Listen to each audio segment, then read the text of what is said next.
Raider Nation, what's up? Great to be back here with you on another episode of the Raiders NFL Draft Podcast alongside former Raider, former NFL scout, NFL Renaissance man, Bucky Brooks. I am Rhett Lewis, and excited to get back into Bucky's rankings this week. Buck, we hit the offensive side of the ball last week. We're going to get to the defensive side of the ball this week. But first, we also have a little bit of pro day action going on right now. We've had actually quite a few big ones, right? You and I were on the call for the Miami Pro Day, which we saw Cam Ward throw it around. The Ohio State Pro Day has come and gone. Ole Miss is going on as well, which might actually end up being, by the way, because we're going to get into the defensive side of the ball here in a second, the best D-line showing at a Pro Day maybe ever. Like they've got so many dudes, right? That's a fun one. So Pro Day circuit's in high gear, man. How we doing? No, man, we're good. You're right. Pro Day circuit is in high gear. We are having an opportunity to get the to put the final touches on these scouting reports because we're able to kind of fill in some boxes. Not all the boxes because you had guys opting out of some of the workouts, some of the athletic testing. But yeah, you're able to see these guys on the turf for the final time, and your coach is able to put them through the paces. So you're better able to determine if these guys are the right fit, not only for your culture, but for the scheme that you plan to run on offense or defense. Yeah, I think that's a good way to put it. Now, let's start with Cam Ward here because this is an interesting one to me. And we talked about it on our broadcast on NFL Network.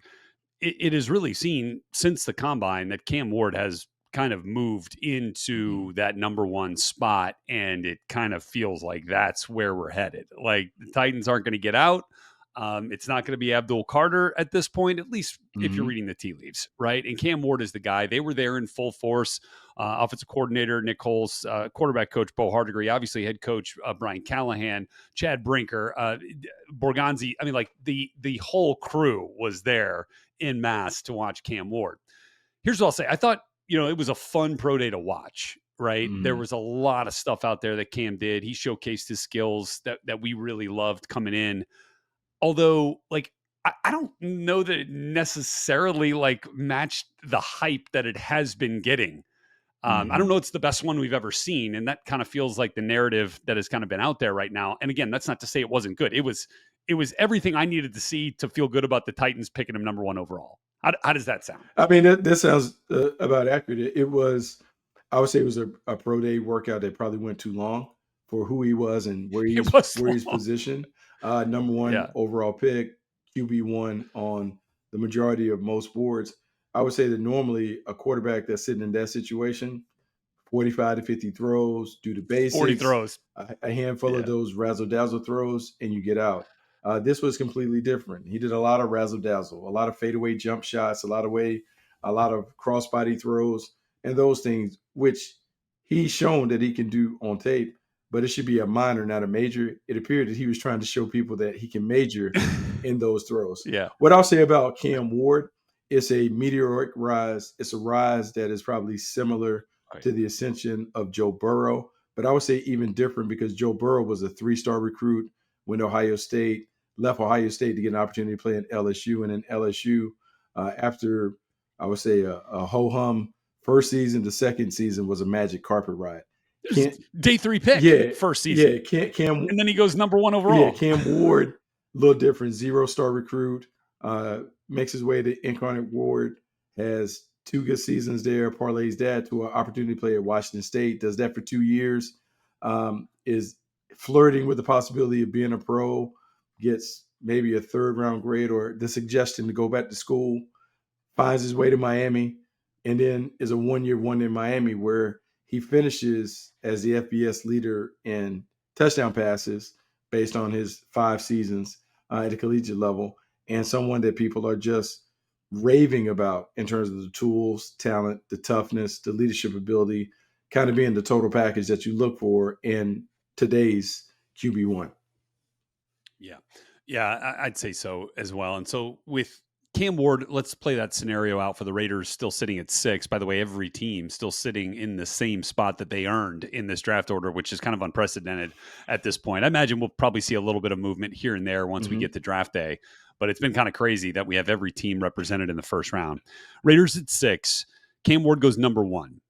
All right, if you're the Cleveland Browns, that's the huge decision point here. Are you enamored enough with Shedeur Sanders to make that the pick? Or do you choose one of the next two, the position players, right? Is it Abdul Carter or Travis Hunter? That will determine in large part like what happens with the Giants at 3 would feel like. And again, we've seen the Giants make the most QB moves out of those two. Yeah, the Browns brought in Kenny Pickett, but the Giants have signed Jameis Winston and Russell Wilson. But again, it doesn't feel like that takes them out of the QB market at 3, right? No, I feel like there's a lot of flexibility for number 2 and number 3, the picks on the board. When you're the Browns, is obviously, do you believe in Shedeur Sanders at 2, or do you believe in Abdul Carter as, look, being able to put a high-end defensive player opposite Myles Garrett, and you feel like defense is going to lead you to the championship? If they make that move where they don't take Shedeur Sanders, the Giants are really in the catbird seat because they have the luxury of having 2 veteran quarterbacks on the roster, 2 guys that can duke it out for QB1 while taking in a young quarterback and allowing him to slowly develop on the practice field until he's ready to become the starter. To me, it's a no-lose situation for the Giants because at 3, they already have a roster that can play today. And now the quarterback could be the cherry atop of Sunday, or they could take another good position player and really make a push. Because remember, Brian Daboll and Joe Shane are under win now mandates to retain their jobs. Maybe they don't entertain the quarterback at all, and maybe they're like, hey, I mean, if we don't win, it doesn't matter. Let's go get the best player that we can get and see if we can find a way to win games. Indeed. So let's play this out. Let's say neither one of them take quarterbacks. Let's say it goes Abdul Carter at 2, Travis Hunter at 3, which then brings up the Patriots at 4, which again, I don't know if that changes the calculus for them. We've all kind of thought that they'd be in the market for the offensive lineman and maybe have the opportunity to get the first one overall. It certainly feels like they could still do that in this scenario. And then let's say that's Armand Membu or Will Campbell. I don't think it has a bearing on the Raiders here at this point. Then you get to the Jaguars at 5, and what's been the most popular pick for the Jaguars at 5, Bucky? Mason Graham. Still there at 5. And then for the Raiders, I feel like the most popular pick, and this is where I want to pull in another pro day situation that we saw this last couple of days. It still feels like Ashton Jeanty is just staring you in the face at 6, kind of no matter what happens in the first 5 picks. I mean, it feels like that, and I would say it's a very sensible pick, given Pete Carroll's history, knowing that he wants to run the football, knowing how it really impacts Geno Smith. The thing that you take comfort in is, one, Pete Carroll knows the quarterback, Geno Smith. That allows you to kind of, I don't say accelerate the development of the offense because you trust the quarterback. He's been a 2-time Pro Bowler. He's had a lot of success under Pete Carroll. Makes sense to have him be the QB1. But now, how do you support him? Well, the way that you can support him is bring the best running back in the draft to Las Vegas, put him in, let him run. Maybe he becomes a 12 to 1,300-yard back as a rookie, and that really sets the table for this offense because the number one thing that you have to do if you're Pete Carroll is how can we take aim on the competition within the division? Kansas City Chiefs, we got to control it. The Chargers are, look, man, they're coming into their own. Think about the Broncos making the playoffs, and there you are. You got to close the gap on the competition by being able to control the game. You control the game with the running game and allow Geno Smith to accentuate that with play action passes and explosive shots. Okay, so let's again throw General Manager John Spytek into focus here, who was at Boise State's Pro Day, right? There was, you had the photo there, which everyone's like, okay, making a note here. By the way, there are other prospects at Boise State besides Ashton Jeanty, but he is certainly the cream of the crop there. Ahmed Hassanin is a good player. It's going to get drafted. Could have been there to see him, but look, we assume he's trying to get some more eyes on Ashton Jeanty, and certainly understanding of that. And I'll come back to Jeanty in a second, but I also want to bring forward what John Spytek said about Geno Smith. I love that it was just very confidently talking about why they traded for Geno. This was not like, oh hey, just in case. Like this is going to be our starting quarterback for years to come here, and that was the message that was sent. I think. Even if that had not, and I'm sure that's been communicated in private to Geno, but like to say that publicly, I feel like is a great, kind of moment of clarity and confidence, not just for Geno, but for this team. Like, all right, this is the guy we are going to rally around and we're going to build around and we're going to make this happen here. Now, could they still draft a quarterback here at some point? Yeah, it does feel like that's probably that is possible. But I love the way that they kind of described this situation with Geno Buck. Yeah, one of the things that we will find and all of Raider Nation will find, Spytech, Pete Carroll, they're going to be very supportive of the players. It's always going to be more catered to the positive than the negative when Pete Carroll is involved. That's how he runs his program. That's what he's always believed in, going back to his days at SC, how he did it with the Seahawks. They're always going to be super positive and believe that their guys that they have, look, can get it done, and they're going to rally and support them. Acquiring Geno Smith gave the Raiders a lot of flexibility when it came to how they want to attack the draft. Yeah, if there's a quarterback that they deem to be the quarterback of the future there at 6, they could take him. If not, they can take the best player, the most impactful player that helps the team. Right now, we're speculating that Ashton Jeanty would be the guy that could give them the greatest bang for And the that's buck huge. and impact. And we have seen in the midst of a running back renaissance how important having a high-end running back is. And all you had to do is just take a little glance at the snippet of the pro day from Ashton Jeanty's workout at Boise, So and good. he does everything, man. Balance, body control, agility, great feet, vision, can take it the distance at any point, can get the dirty yards between the tackles, can catch the ball in space. He is really the total package at the position, and his ability to carry the offense as the anchor, the anchor to that offense will allow them to kind of keep, I won't say keep Geno under wraps, but enable him to play the game the way that he has always been best suited to play it, under control, ball control, play action, limited number of pass attempts, avoid the turnovers, and make the plays that are there because they're leaning heavily into the run game. I think that, again, going back to what John Spytek has talked about with Geno Smith, and like you kind of you start to put some of the puzzle pieces together from what we've heard and seen over the course of the last 7 days. Jeanty at 6 makes so much sense. Let's think about Raiders past, right? Josh Jacobs, first round pick, right, in the Mayock Gruden era, led the league in rushing 2 years before he ended up his 4th year in the league, right? And was a 1,000-yard rusher 3 of those first 4 years. I feel better about Ashton Jeanty coming out of college, coming into the NFL, than I did about Josh Jacobs. Wow. I mean, but it makes sense, though, because let's go all the way back. And that's not to say that Jacobs, but let's go back, because remember, I don't think Jacobs had 1,000 yards in his last season. He also was a part-time player at Alabama. I think he was splitting time with Damian Harris, maybe another running back. So he never really ran the show full time. So this was a big projection by the Raiders at the time to say that, hey, he's going to be a guy that eventually becomes an NFL rushing champion. The thing that's funny for me is the guy that I've likened Ashton Jeanty to comes back to Josh Jacobs. When I see Ashton Jeanty run, there are a lot of similarities between the way that Josh Jacobs has been able to effectively dominate in the NFL. Contact balance, physicality, toughness, has wiggle and agility, can catch the ball out the backfield. All the things that really made us fall in love with Josh Jacobs when he was in that Raider uniform. To me, it makes a lot of sense. And you saying that he's an upgrade, wow, who wouldn't take an upgrade over Josh Jacobs based on his impact in the organization as a player on the field and what he really, really meant as kind of one of those blue chip players that was central to the nucleus and the new core that is being developing in the locker room. You want that to happen. Jeanty certainly can be a facilitator of that. Exactly right. And again, this is coming into the league. Now, is it possible that Jeanty ends up not producing in the way that Jacobs did once he gets? Sure, it's possible. But again, coming in, I feel more strongly about what Jeanty is as a player than what Jacobs was as a player there. And that's just like, it's one way to think about the conversation if you're worried about taking a running back at 6 being too high, which again, you take him at 6 or 16 and he gives you, 4 1,200-yard seasons. Do you really care that it was 6 and not 16? Again, that's the way you, and again, the Raiders aren't drafting based on public perception, right? Okay, we get that.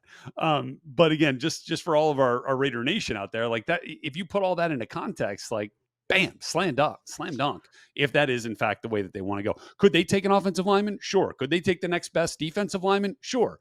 And I wouldn't have any problems with that. But that's just one way to kind of look at the potential calculus after what we've seen happen through pro day season thus far. Okay, let's get into those positional rankings here, Buck, that you've got out on NFL.com. Your second pass through the defense, and we'll kind of speed through here because we've talked about a number of these guys a bunch. And let's start with the defensive tackle class. We've obviously mentioned Mason Graham here, has been tied to the Jacksonville Jaguars as a potential pick there at 5. May not be on the board for the Raiders at 6. He is the top dude in the class. Mhm. And look, it's a deep and talented class, but I think he wears the crown by a pretty considerable margin. The next group that you have, Walter Nolan from Ole Miss, Mhm. Kenneth Grant from Michigan, Derek Harmon from Oregon, and then you finish up with Darius Alexander, freak show player from Toledo.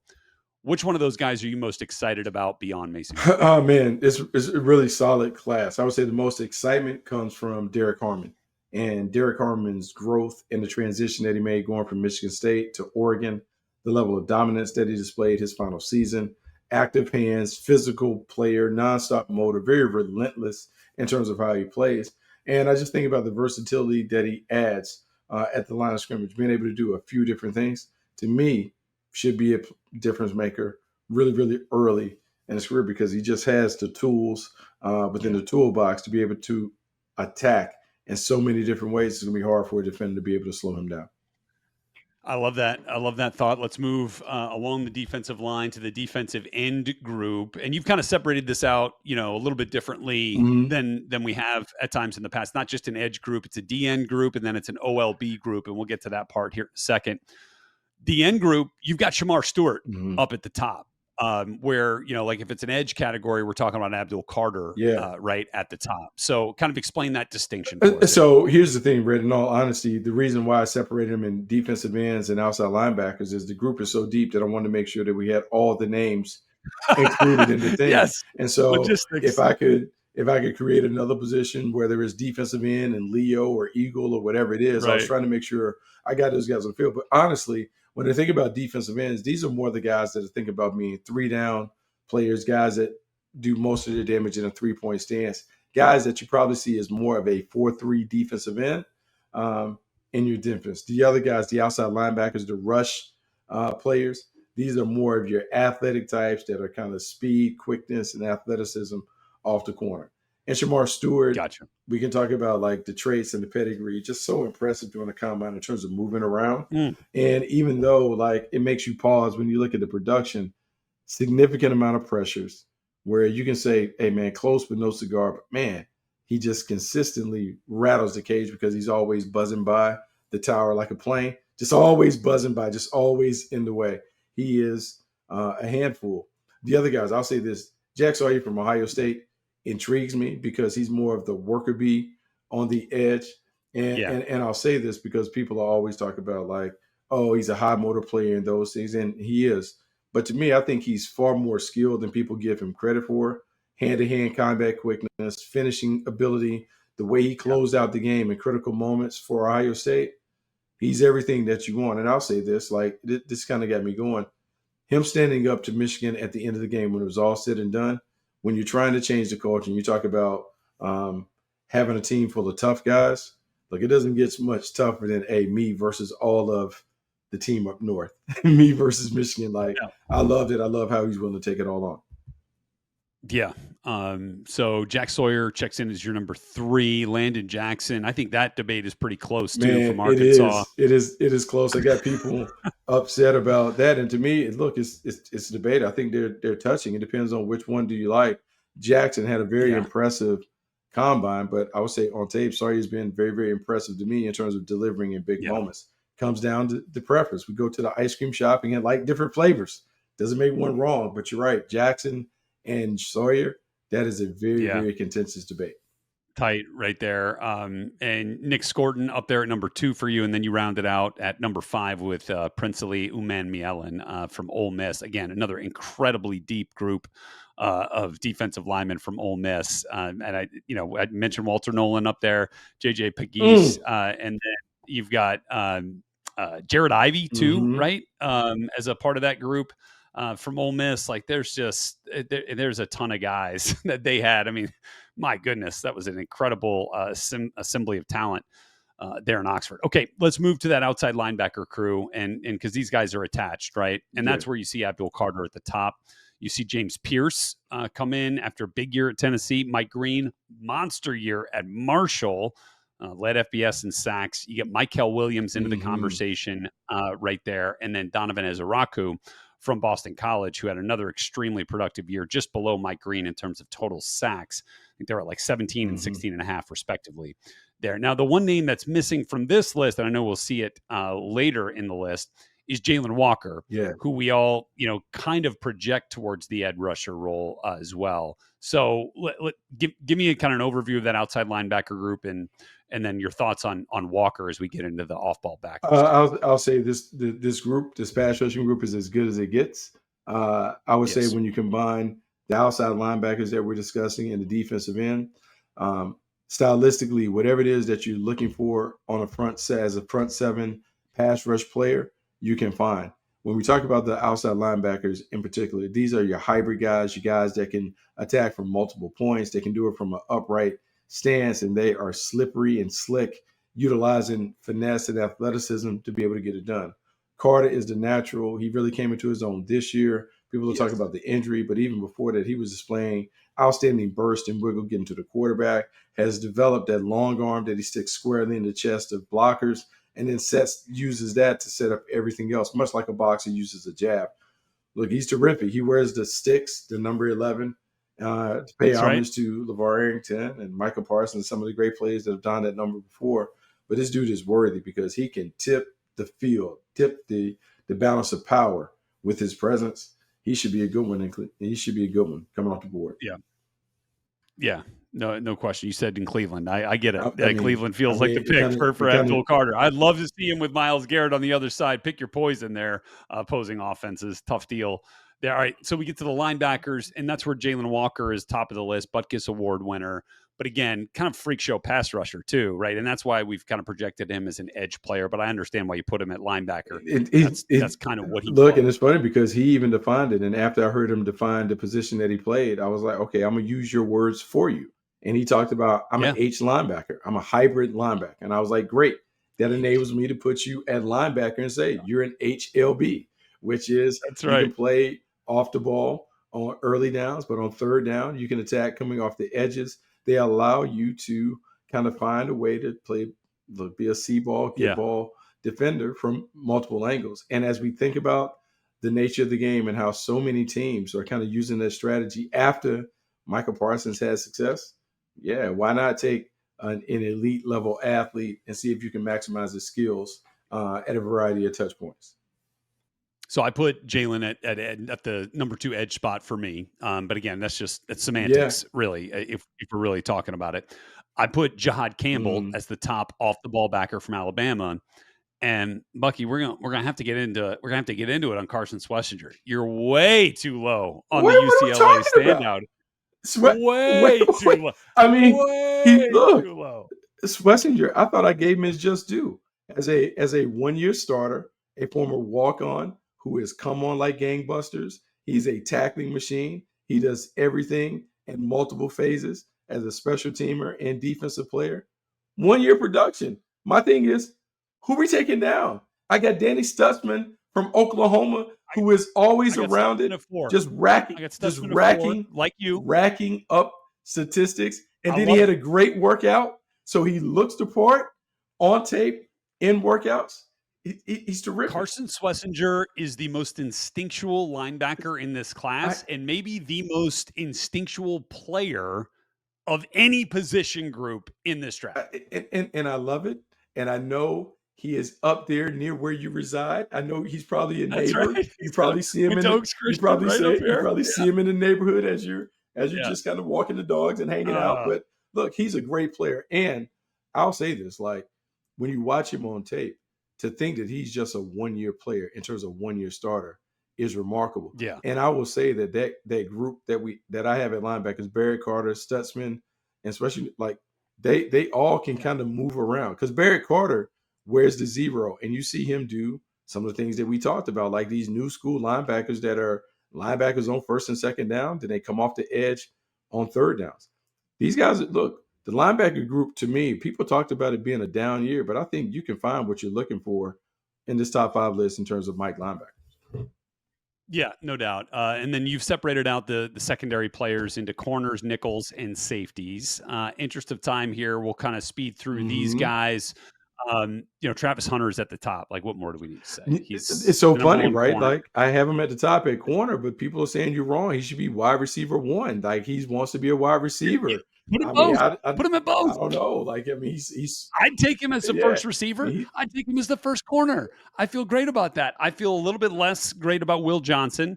But again, if you go back to the tape in so he 23, is he is he kind of is the way you did with Derek yeah, Stingley, right? he is one of the hard ones to do because like what I love about him is he is technically sound, he's scheme friendly.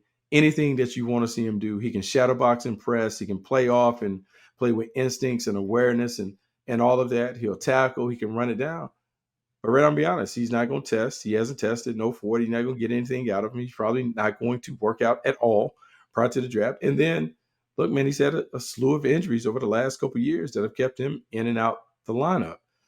That's Yeah. problematic. But much like Derek Stingley, who kind of has similar things, you then get him in the program. You're like, oh, this is the guy that you fell in love with. And so he is Yeah. getting a little bit of what I call the Derek Stingley pass because you're right. That's He's right. been on and off the field, but when he's been on the field, remember this is the defensive MVP of the championship game. I That's it. mean, like Oh, yeah. he's a really good player. But look, there's something to be said for I am projecting more so than doing it strictly off production and what we've seen on tape. As you get into the nickelbacks, Jedi Barron might be the first one off the board outside of Travis Hunter. And at corner, at nickel, whatever you want to call it, but like he's an absolute stud and a first rounder. I really like Maxwell Hairston and Jacob Parrish. Maybe you're talking about day two there, but pretty early on day two. And then when we get into the safeties here, Buck, Mm-hmm. Nick Emenwari obviously blew up. He was part of our combine recap when we did your episode. If you missed any of that, go back on to Raiders.com and check that out. The numbers are incredible.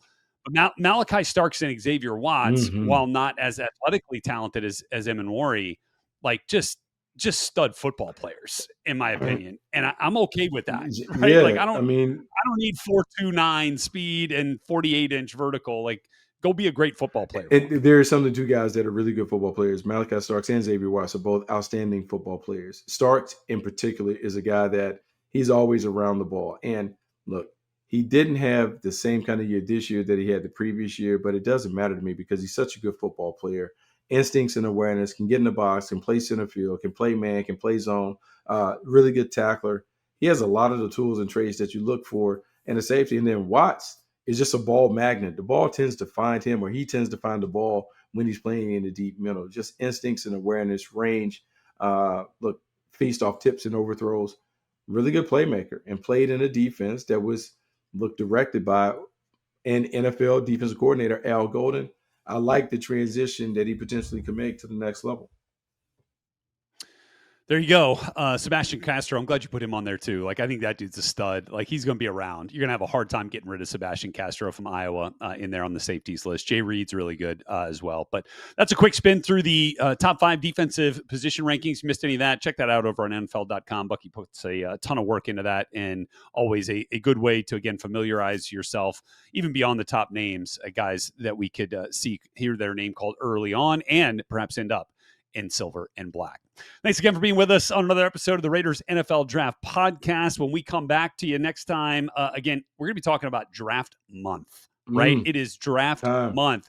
Double duty episodes this week. So you're going to get 2 for the price of 1 right here this week on the Raiders NFL Draft Pod. So check that out over on the Raiders app, Raiders.com, wherever you get your podcasts. Certainly appreciate you being a part of the show with us, and we'll be back with you later this week for another look at this draft class. For Bucky Brooks, I'm Rhett Lewis. We'll catch you next time.